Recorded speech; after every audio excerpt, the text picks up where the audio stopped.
আরজি করে যে নৃশংস বা ভয়াবহ ঘটনা ঘটেছে তার প্রতিবাদ জানিয়ে আমরা বিভিন্ন রকম ভাবে আমরা ফিল্ডে নেমে বিভিন্ন রকম ভাবে আমরা প্রতিবাদ করে চলেছি। তো আজকে সকলের জানা উচিত যে আমরা যে সমাজে বসবাস করছি সেখানে নারীদের সুরক্ষা থেকে শুরু করে সেফটি থেকে শুরু করে কোথায় কোথায় রয়েছে একটা কাজের প্লেস, যেখানে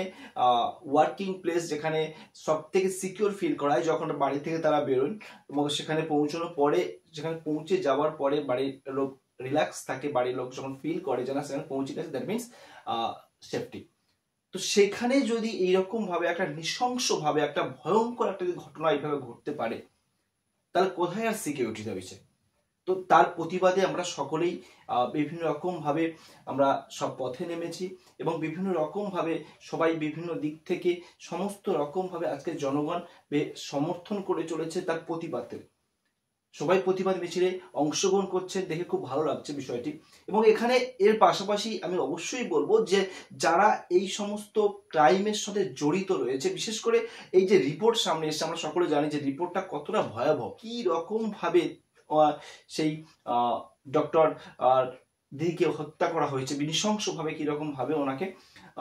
মার্ডার করা হয়েছে, আমরা সকলেই বুঝতে পারছি। তো এটা একটা সুস্থ সমাজের পক্ষে বা একটা সুস্থ স্বাভাবিক মানুষের পক্ষে তো কখনোই পসিবল নয়।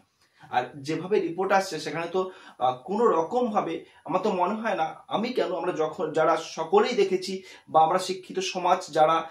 আমরা এই রিপোর্টটাকে দেখেছি, সেখানে কিন্তু আমরা কোনো রকম ভাবে ওনাকে বিশ্বাস করতে পারবো না যেটা কখনো একজন মানুষের পক্ষে পসিবল। যদি এইরকম তার সঙ্গে আরো জড়িত হয়ে থাকে, রিপোর্ট সেইভাবে তো অবশ্যই বোঝা যাচ্ছে। এবং তবুও আমরা তদন্ত আমরা চাই, তদন্ত ন্যায় বিচারে তদন্ত চাই, সুবিচারে তদন্ত চাই এবং এমনভাবে তদন্তের যে ফলাফল আসুক সেখানে যেন এই ক্রাইমের সঙ্গে যারা জড়িত রয়েছে সে যত বড় প্রভাবশালী ব্যক্তি হোক না কেন, পিছনে যত বড় সাপোর্ট থাকে না কেন, যত বড় ব্যাকগ্রাউন্ড থাকে না, যত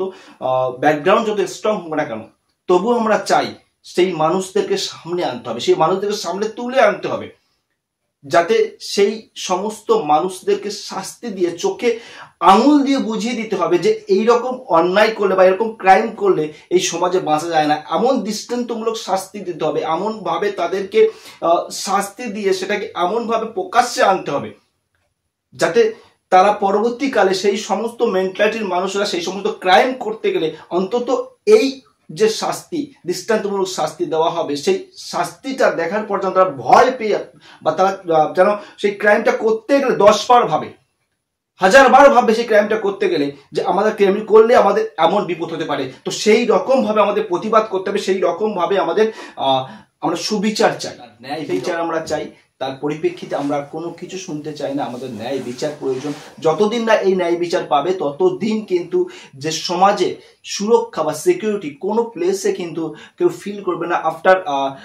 ইভিনিং কেউ বাইরে বেরোতে সাহস পাবে না। তো সেই জন্য আমরা চাই জাস্টিস, এই অপরাধীদের ভীষণ দৃষ্টান্তমূলক শাস্তি হোক এবং সকলকে সম্মুখে আনা হোক কারা এর পিছনে জড়িত, সমস্ত প্রকাশ্যে এনে একটা দৃষ্টান্তমূলক শাস্তির জন্য আমরা দাবি করছি। তো অবশ্যই justice for RG Kar, justice for Moumita Debnath, justice for doctor.